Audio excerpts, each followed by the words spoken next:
David, racing over the Easter weekend, Saturday at Caulfield, race 1 over the 1100 sees the Fastnet Rock colt Randa Rock make his debut, drawn barrier 8. Yeah, he's a promising horse. I would have loved him to draw in. He'll probably be balanced up and be finishing strongly. Find these Fastnet Rocks, they just get better as the preparation goes on, so he'll be definitely a horse to follow in the future.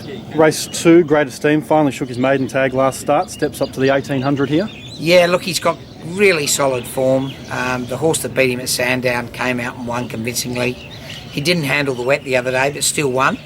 And I'm looking forward to seeing him at 1800 at Caulfield. I think he'll be very competitive. And another last start winner in that race, Razzle Dazzle Rock, drawn 7.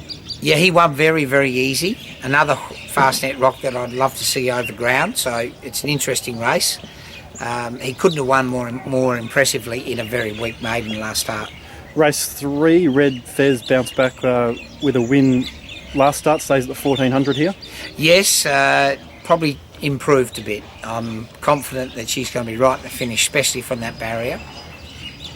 Okay, another last start winner, Churchill Dancer, goes around in race 5 over the 1200, drawn the Car Park 19. No, we've decided to save him. We're going to save him for his favourite track at Flemington next week. Race 7, the Easter Cup, Stipulate steps up to the 2000 after a nice run at the Valley last start. Yeah, I think he's getting close to his peak.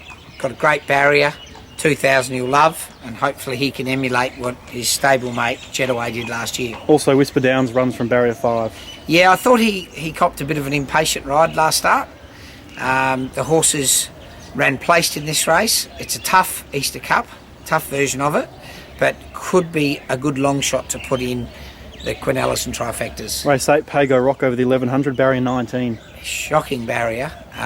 The old boy's going well. We'll probably ride him cold and produce him late. He's had a nice break since the Newmarket. Across the border to Oakbank, all Burns accepted to run in race 1 over the hurdle, 2900. Yes, he's on dry ground in Adelaide at 2900 with the benefit of the run. I'm quite keen on him.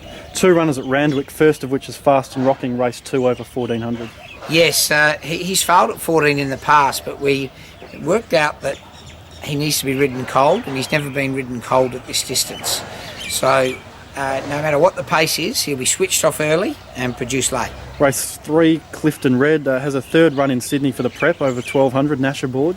Yeah, had no luck last start, thrived since the run, got a great barrier and should be very competitive. Now, public holiday Monday, racing at Caulfield, race 1, the Yowie runs over 1400 from a wide barrier. Yeah, we're looking at maybe running him at Bendigo.